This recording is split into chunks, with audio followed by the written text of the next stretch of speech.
Muy queridos hermanos y hermanas, el Evangelio de hoy nos habla de dos grupos, los fariseos y los herodianos.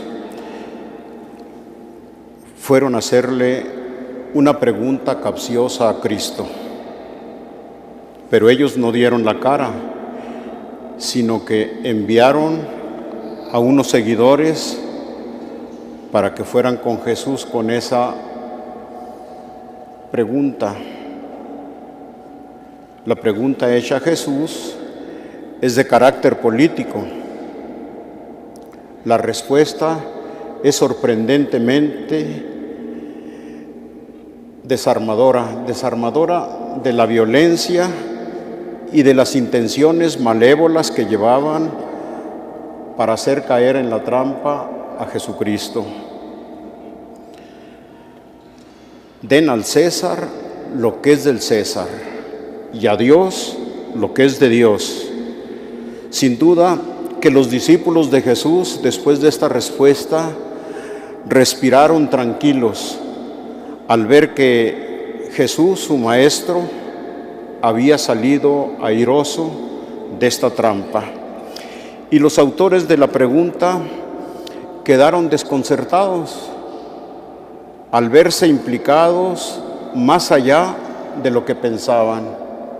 La respuesta de Cristo delimita competencias, salta por encima de la casuística y alcanza a todos, nos alcanza a nosotros, nos coloca en el terreno del compromiso y del deber, tanto en la responsabilidad hacia Dios como en las responsabilidades civiles que tenemos. Algo muy importante que Jesús distingue es el sí al pago de los impuestos y el no a la divinización del emperador. En aquel tiempo, Roma mandaba expresamente lo siguiente: paga el impuesto al César, que es un ser divino, y adora a los dioses de Roma, puesto que vives en el imperio. Con su respuesta, Cristo deja muy claro que si el César tiene derecho a recaudar fondos e impuestos, la adoración pertenece única y exclusivamente a Dios, independientemente del gobierno en turno. En la respuesta de Jesús se reconocen los derechos del Estado, pero se subrayan también los derechos divinos. Dios tiene derecho a estar presente en todos los sectores de la vida. Cuando se trata de humanizar, cuando se trata de deshumanizar la vida, ahí está Dios en juego, porque la vida y el hombre pertenecemos a Dios. Por eso el creyente debe ser al mismo tiempo muy leal, colaborador en el orden civil, pero también el que denuncia las injusticias y los atropellos de la dignidad del ser humano, porque el ser humano es imagen de Dios. A partir de esta respuesta dada por Cristo, los apóstoles instruyeron a los primeros cristianos sobre sus compromisos civiles y sociales. Así tenemos un texto precioso en la primera carta del apóstol San Pedro: acaten toda institución humana por amor al Señor, lo mismo al emperador soberano como a los gobernadores y sus delegados. Y San Pablo a los romanos: sométase todo individuo a la autoridad constituida, porque toda autoridad viene de Dios. Hoy ya no debería haber emperadores con aspiraciones divinas, creyéndose dueños de la vida de los demás. El poder pertenece En los parámetros actuales de democracia, el poder está en el pueblo.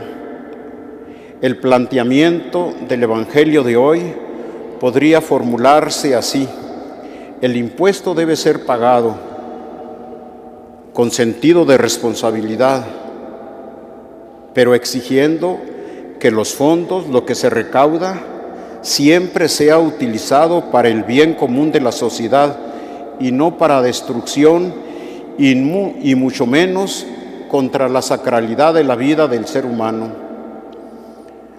La primera afirmación de Jesús es una rotunda defensa del respeto y la obediencia que se debe a la autoridad civil legítimamente constituida o aceptada. El alcance del poder temporal tiene un horizonte muy amplio, tiene su legítima autonomía, y así ya lo declaró el Vaticano II. Abarca todo aquello que está destinado al bien de la comunidad, al marco jurídico legal aprobado por la mayoría del pueblo o de sus legítimos representantes.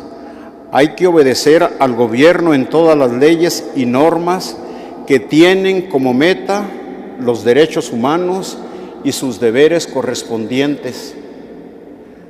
La contrapartida: la autoridad civil tiene como límite todo aquello que va en contra de los ciudadanos, porque el poder del gobernante no tiene más función que el servicio efectivo al pueblo que lo eligió o aceptó.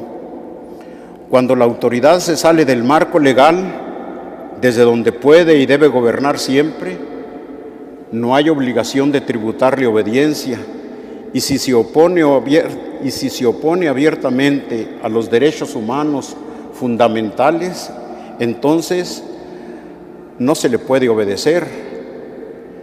Pero, ¿y si se opone a los derechos divinos? Ahí está la segunda limitación del poder civil sancionado por la sentencia de Jesús. Den a Dios lo que es de Dios. A muchos que les gusta citar la primera parte de la frase de Jesús, den al César lo que es del César, le ponen sordina a la segunda parte, den a Dios lo que es de Dios. Esta parte de la frase de Jesús mejor se la callan. Por una parte, esto significa que la autoridad humana no es absoluta, aunque tiene como campo de su autonomía el bienestar social. Este mismo bien exige que respete la ley natural, el proyecto de Dios, los derechos humanos, pero también respetando positivamente a Dios, para lo cual no hace falta que ponga el nombre de Dios en la Constitución, no, pero sí que respete su presencia en la conciencia de los creyentes. Por esto, cuando los gobernantes deben legalizar y proteger en la práctica la libertad de conciencia, de religión, de culto, a fin de que los ciudadanos puedan profesar privada y públicamente el amor y el respeto a Dios como individuos y como grupo, en la intimidad de la vida y en la sociedad en donde se desempeñan. Este deber de dar a Dios lo que es de Dios no solo compete al Estado, sino que urge también a cada uno de los hombres y a las sociedades intermedias, que debemos poner la obediencia a Dios por encima del respeto al César. Siendo la Iglesia continuadora de Jesús en la historia, podemos concluir que puede y debe meterse en política como lo hizo Jesús en esta ocasión, pero jamás puede participar en política de partidos, y siempre ordenando a los cristianos y a los hombres en general que deben obedecer y respetar a la autoridad en todo y solo en aquello que se dirija al bien común de la comunidad, y recordando a la autoridad civil que solo tiene poder para legislar en favor de los derechos y deberes humanos, sin oponerse a los derechos divinos.